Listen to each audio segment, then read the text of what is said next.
ನಮಸ್ಕಾರ ವೀಕ್ಷಕರೇ, ಇಂದು ನಾವು ಬೆಂಗಳೂರಿನ ಜೆಪಿ ನಗರದಲ್ಲಿರುವಂತಹ ಕರಿ ದೋಸೆಯನ್ನು ಮಾರಾಟ ಮಾಡುವಂತಹ ಈ ಸ್ಥಳದಲ್ಲಿ ಬಂದಿದ್ದೇವೆ. ಇಂದು ನಾವು ಒಂದು ಸ್ಫೂರ್ತಿದಾಯಕ ವ್ಯಕ್ತಿಯನ್ನು ಭೇಟಿಯಾಗಲು ಹೋಗುತ್ತಿದ್ದೇವೆ. ಅವರು ಬೇರೆ ಯಾರೂ ಅಲ್ಲ, ಅವರು ನಮ್ಮ ವೀಣಾ ಮೇಡಮ್ ಆಗಿದ್ದಾರೆ. ತನ್ನ IT ಉದ್ಯೋಗವನ್ನು ತ್ಯಜಿಸಿ ಫುಡ್ ಪ್ಯಾಷನ್ ಅನ್ನು ಮುಂದುವರಿಸಲು ಸರಳವಾಗಿ ಅವರು ಜೆಪಿ ನಗರದಲ್ಲಿ ಕರಿ ದೋಸೆಯನ್ನು ಪಾಕೆಟ್ ಫ್ರೆಂಡ್ಲಿ ರುಚಿಕರವಾದಂತಹ ದೋಸೆಗಳನ್ನು ಮಾರಾಟ ಮಾಡುತ್ತಿದ್ದಾರೆ. ಈ ಕರಿ ದೋಸೆ ಬಗ್ಗೆ ಹೆಚ್ಚಾಗಿ ತಿಳ್ಕೊಳ್ಳಲು ಬನ್ನಿ ನಾವು ಅವರನ್ನು ಭೇಟಿಯಾಗೋಣ.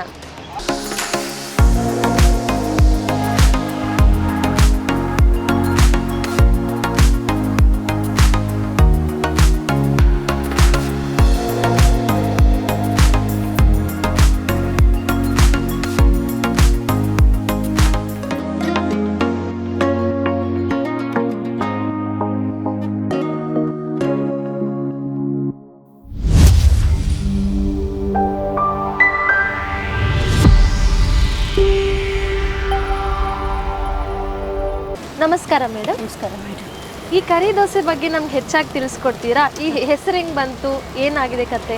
ಆ್ಯಕ್ಚುಲಿ ಕರಿ ದೋಸೆ ಅನ್ನೋದು ಏನೂ ಇಲ್ಲ. ಇಟ್ ಇಸ್ ಕರಿ ಅಂದರೆ ನಾನ್ ವೆಜ್ ಅಂತ ಅರ್ಥ ತಮಿಳಲ್ಲಿ. ಹೌದು. So this is basically origin from Madurai. Okay. ಇದು ಅವ್ರ ಫೇಮಸ್ ಡಿಶ್ ಇದು. ಕೋಲಾರ್ ಅಂತ ಹೇಳಿ ಅವ್ರ ಫ್ಯಾಮಿಲಿಯವರು ಮಾಡುತ್ತಿರೋ ಡಿಶ್ ಇದು. ಸೊ ಹಾಗಾಗಿ ಇದು Madurai famous curry dosa. But this is not authentic Madurai style, but this is of my style. ಅದಕ್ಕೆ ಮಧುರೈ ಅನ್ನೋ ವರ್ಡ್ ನಾನು ಯೂಸ್ ಮಾಡಿಲ್ಲ, ಬರೀ ಕರಿ ದೋಸೆ ಅಂತ ಯೂಸ್ ಮಾಡಿ. ಈ ಕರಿ ದೋಸೆಯಲ್ಲಿ ಯಾವ್ಯಾವ ವೆರೈಟಿ ನೀವು ಸೇಲ್ ಮಾಡ್ತಾ ಇದ್ದೀರಾ? ನಮ್ಮಲ್ಲಿ ಚಿಕನು, ಮಟನು ಮತ್ತು ಪ್ರಾನ್ಸ್ 3 ಥರದ ಕರಿ ದೋಸೆ ಸಿಗುತ್ತೆ. ಮತ್ತು ಚಾಪ್ಸಲ್ಲಿ ಮಟನ್ ಚಾಪ್ಸ್ ಇರುತ್ತೆ, ಚಿಕನ್ ಚಾಪ್ಸ್ ಸಿಗುತ್ತೆ. ಓಕೆ. ಅದನ್ನು ಬಿಟ್ಟರೆ ನಾರ್ಮಲ್ ಪ್ಲೇನ್ ದೋಸೆ ಮತ್ತು ಎಗ್ ದೋಸೆ ಇಷ್ಟು ಸಿಗುತ್ತೆ ನಮಗೆ. ಓಕೆ. ನಿಮಗೆ ಕರಿ ದೋಸೆ ಹಾಕೋಕ್ಕೆ ಏನಾದರೂ ಇನ್ಸ್ಪಿರೇಷನ್ ಅಥವಾ ಒಂದು ಸ್ಟಾರ್ಟ್ ಆಗಿತ್ತಾ? ಅದ್ರ ಬಗ್ಗೆ ತಿಳಿಸ್ಕೊಡ್ಬೋದಾ? ಇನ್ಸ್ಪಿರೇಷನ್ ಇಸ್ ಲೈಕ್ ಕೂತ್ಕೊಂಡು ಯೋಚನೆ ಮಾಡ್ತಿದ್ದೆ. ಇಟ್ ಜಸ್ಟ್ ದ್ಯಾಟ್ ವರ್ಕ್ ಬಿಟ್ಬಿಟ್ಟು ನೆಕ್ಸ್ಟ್ ಏನು ಮಾಡೋಣ ಅಂತ ಯೋಚನೆ ಮಾಡಬೇಕಾದ್ರೆ ತುಂಬ ವರ್ಷದಿಂದ ಫುಡ್ಡಲ್ಲಿ ಏನಾದರೂ ಒಂದು ಮಾಡಬೇಕು ಅಂತ ಆಸೆ ಇತ್ತು. ಬಟ್ ಇಲ್ಲಿ ಸಿಗೋದ ಎಲ್ಲೂ ಸಿಗಬಾರ್ದು ಅನ್ನೋ ಒಂದು ಐಡಿಯಾನೂ ಇತ್ತು ನನಗೆ. ಎಕ್ಸಾಕ್ಟ್ಲಿ. ಹಾಗಾಗಿ ಕೂತ್ಕೊಂಡು ಯೋಚನೆ ಮಾಡಬೇಕಾದ್ರೆ ಓಕೆ ಇದನ್ನು ಮಾಡೋಣ, ಈ ಡಿಶಲ್ಲಿ ಎಲ್ಲೂ ಇಲ್ಲ ಅಂತ ಅನ್ನಿಸ್ತು. ಹಾಗಾಗಿ ಇದನ್ನು ಶುರು ಮಾಡ್ತೇನೆ. ಓಕೆ. ಏನಾದರೂ ಒಂದು ಬಿಸ್ನೆಸ್ ಮಾಡಬೇಕಂದ್ರೆ ನಮ್ಮ ಕುಟುಂಬದ ಅಥವಾ ಫ್ಯಾಮಿಲಿ ಸಪೋರ್ಟ್ ತುಂಬ ಇಂಪಾರ್ಟೆಂಟ್ ಆಗಿರುತ್ತೆ. ನಿಮಗೆ ಫ್ಯಾಮಿಲಿಯಿಂದ ಯಾವ ರೀತಿ ಸಪೋರ್ಟ್ ಸಿಕ್ಕಿದೆ ಈ ಬಿಸ್ನೆಸ್ ಅಂತ ಹೇಳುವಾಗ? ಬಿಸ್ನೆಸ್ ಅಂತ ಬಂದಾಗ ಫ್ಯಾಮಿಲಿನೇ ಮೇಡಮ್ ಎಲ್ಲ, ಸ್ಪೆಷಲಿ ಹಸ್ಬೆಂಡ್ ಪಾರ್ಟ್. ಅವರೇ ಬಂದ್ಬಿಟ್ಟು ಇದಕ್ಕೆ ಬ್ಯಾಕ್ ಬೋನ್ ಹೇಳಬೇಕು ಅಂದರೆ. ಹೌದು ಹೌದು. ಸೊ ಪ್ರತಿಯೊಂದು ಇದರಲ್ಲೂ ಅವ್ರು ಇದ್ದಾರೆ, ಅವರೇ ಹೆಲ್ಪ್ ಮಾಡ್ತಿರೋದು. ಇದಕ್ಕಿಂತ ಜಾಸ್ತಿ ಯಾರು ಹೆಲ್ಪ್ ಮಾಡ್ತಿದ್ದಾರೆ ನನ್ನ ಮಕ್ಕಳು. Because the sacrifice things for me.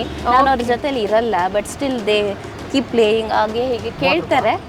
But still it is okay ಅಂತ ಅವರು ಅಡ್ಜಸ್ಟ್ ಮಾಡ್ಕೊಳ್ಳೋದೇ ದೊಡ್ಡ ವಿಷಯ. ಮೇಡಮ್, ನಿಮಗೆ ಫುಡ್ ಅನ್ನೋದು ಪ್ಯಾಷನ್ ಅಂತ ನಮ್ಮೆಲ್ಲರಿಗೂ ಗೊತ್ತಿದೆ. ಇದು ಬಿಟ್ಟರೆ ಬೇರೆ ಹಾಬೀಸ್ ಅಥವಾ ನಿಮ್ಮ ಇಂಟ್ರೆಸ್ಟ್ಸ್ ಏನು? ಇಂಟ್ರೆಸ್ಟ್ ನನಗೆ ಡ್ಯಾನ್ಸಲ್ಲಿತ್ತು. ಭರತನಾಟ್ಯಂ ಡ್ಯಾನ್ಸರ್ ನಾನು. ಫಸ್ಟ್ ಇನಿಷಿಯಲ್ ಜೂನಿಯರ್ಸ್ ಎಲ್ಲ ಮುಗಿಸಿದ್ದೀನಿ. ಸ್ಕೂಲಿಂದನೇ ಶುರು ಮಾಡಿದ್ದೆ. 5th ಸ್ಟ್ಯಾಂಡರ್ಡಿಂದ ಆಡ್ತಿದ್ದೆ. ಆಮೇಲೆ ಆಕ್ಸಿಡೆಂಟ್ ಆದಮೇಲೆ ಆಗಲ್ಲ ಅಂತ ಹೇಳಿ ನಿಲ್ಲಿಸ್ಬಿಟ್ಟಿದ್ದೆ. ನಿಮ್ಮನ್ನ ನೋಡಿದ್ರೇ ಗೊತ್ತಾಗುತ್ತೆ ತುಂಬ ಬ್ಯುಸಿ ಆದಂತಹ ಲೈಫು. ನೀವು ಬೆಳಗ್ಗೆ ಎದ್ರೆ ಹೆಂಗೆ ಮಲ್ಗೋ ತನಕ ನಿಮ್ಮ ಸ್ಕೆಡ್ಯೂಲ್ ಹೇಗಿರುತ್ತೆ ನಮ್ಗೆ ಸ್ವಲ್ಪ ತಿಳಿಸ್ಕೊಡ್ಬೋದಾ? ಮಾರ್ನಿಂಗ್ 4:35ಗೆ ಶುರು ಆಗುತ್ತೆ ಮಾಡಿ, ನೈಟ್ 11ವರೆಗೂ ಸ್ಕೆಡ್ಯೂಲ್ ಇದ್ದೇ ಇರುತ್ತೆ. ಕಂಟಿನ್ಯೂಸ್ ವರ್ಕ್ ಇದ್ದೇ ಇರುತ್ತೆ. Quite busy, but still I find time for my family also. Okay. ಕೊನೆಯದಾಗಿ ಒಂದು ಪ್ರಶ್ನೆ. ನೀವು ಬೇರೆ ಮಹಿಳೆಯರು ಈ ರೀತಿ ಒಂದು ಬಿಸ್ನೆಸ್ ಸ್ಟಾರ್ಟ್ ಮಾಡೋಕ್ಕಾಗಲಿ ಏನಾದರೂ ಮುಂದುವರ್ಸೋಕ್ಕೆ ಒಂದು ಸ್ಟಾರ್ಟಿಂಗ್ ಸ್ಟೆಪ್ ತಗೊಳ್ಳೋ ಬಿಗಿನರ್ಸ್ ಇರ್ತಾರೆ, ಅವ್ರಿಗೆ ನಿಮ್ಮ ಮೆಸೇಜ್ ಏನಾಗಿದೆ? ನೀವೇನಾದರೂ ಅವ್ರಿಗೆ ಇನ್ಸ್ಪಿರೇಷನ್ ಆಗಿ ಹೇಳಿ. Okay. Just that trust the process. ಏನು ಮಾಡಬೇಕು ಅಂತ ಅಂದ್ಕೊಳ್ತೀರೋ ಅದು ನಾನು ನಂಬಿಕೆಯಿಂದ, ಪೂರ್ತಿ ನಂಬಿಕೆಯಿಂದ ಶುರು ಮಾಡಿ. ಲಾಸ್ ಆಗುತ್ತಾ, ಇನ್ನೊಂದಾಗುತ್ತಾ, ಫೇಲ್ ಆಗ್ತೀನೋ ಅದೆಲ್ಲ ಯೋಚನೆ ಮಾಡಬೇಡಿ. But give you 100%, trust the process. Maybe who knows, ನೀವು ಅಂದ್ಕೊಳ್ಳೋದಕ್ಕಿಂತ ಒಳ್ಳೆ ಸಕ್ಸಸ್ ಕೂಡ ಬರ್ಬೋದು. ಹೌದು. ಹಾಗಾಗಿ ಜಸ್ಟ್ ಟ್ರಸ್ಟ್ ದ ಪ್ರಾಸೆಸ್ ಅಷ್ಟೇ. So believe in yourself ಅಂತೀರಾ? Never give up. ಬಿಸ್ನೆಸ್ ಅಂದರೆ ಅಪ್ಸ್ ಆ್ಯಂಡ್ ಡೌನ್ಸ್ ಇದ್ದೇ ಇರುತ್ತೆ. ಸೊ ಡೌನ್ಸ್ ಬಂದಾಗ ನೀವು ಬಿಡಬಾರ್ದು ಅಂತ ನಮ್ಮ ವೀಣಾ ಮೇಡಮ್ ಇಂದು ನಮಗೆ ಎನ್ಕರೇಜ್ಮೆಂಟ್ ಕೊಡ್ತಾ ಇದ್ದಾರೆ. ಸರಿ, ಏನಾದರೂ ಯೂತ್ಗೆ ಏನಾದರೂ ನಿಮ್ಮ ಸ್ಪೆಷಲ್ ಮೆಸೇಜ್ ಇದೆಯಾ? Special message is like take risk ಅಷ್ಟೇ. ರಿಸ್ಕ್ ತಗೊಳ್ಳಿ, ರಿಸ್ಕ್ ಇಲ್ಲ ಅಂದರೆ ಲೈಫಲ್ಲಿ ಬರೀ ರಸ್ಕ್ ಅಂತ ನಮ್ಮ ವೀಣಾ ಮೇಡಮ್ ಚಿಕ್ಕದಾಗಿ ಹೇಳ್ತಾ ಇದ್ದಾರೆ. ತುಂಬ ಸಂತೋಷ ಆಗ್ತಾ ಇದೆ ಇವತ್ತು ನಿಮ್ಮನ್ನ ಮೀಟ್ ಮಾಡಿದ್ದಕ್ಕೆ. ಸರಿ, ನಾವು ದೋಸೆ ನಾನು ಟೇಸ್ಟ್ ಮಾಡಿಬಿಡೋಣ. ಓಕೆನಾ ಮೇಡಮ್? ಮಾಡಿ.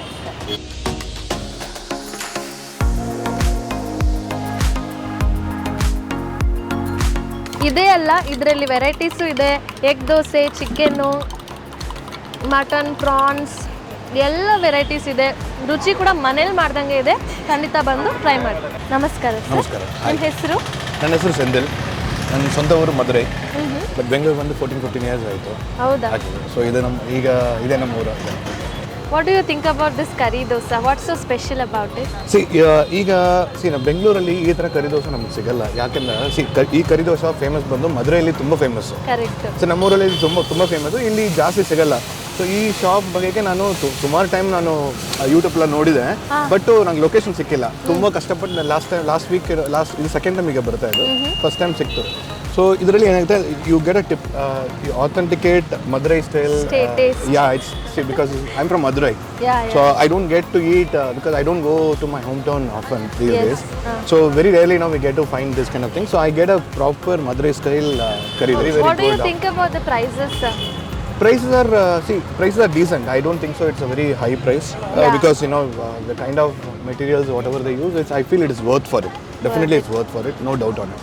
150 rupees they charge for curry, so I feel it is good. For the Bangalore is definitely is good. Yeah. No doubt on it. Thank you sir. It was nice talking to you. Thank you so much. ನೋಡಿದ್ರಲ್ಲ, ಕರಿ ದೋಸೆನ ನಾವು ಭೇಟಿಯಾಗಿದ್ವಿ. ಅದರಲ್ಲಿ ಯಾವ ರೀತಿಯಾದಂತಹ varieties ಇದೆ ಅಂತ ಕೂಡ ನೋಡ್ಬಿಟ್ವಿ. Clean ಆಗಿ, hygienic ಆಗಿ, ಪಾಕೆಟ್ ಫ್ರೆಂಡ್ಲಿ ದೋಸೆಗಳು ಇಲ್ಲಿ ಸಿಗ್ತಾ ಇದೆ. ದೋಸೆ ಪ್ರಿಯರಿಗಂತೂ ಈ ಜಾಗ ತುಂಬ ಇಷ್ಟ ಆಗುತ್ತೆ. Super taste, authentic from Madurai. ನೀವು ಬನ್ನಿ, ಇಲ್ಲಿ ದೋಸೆಗಳನ್ನ ಟ್ರೈ ಮಾಡಿ.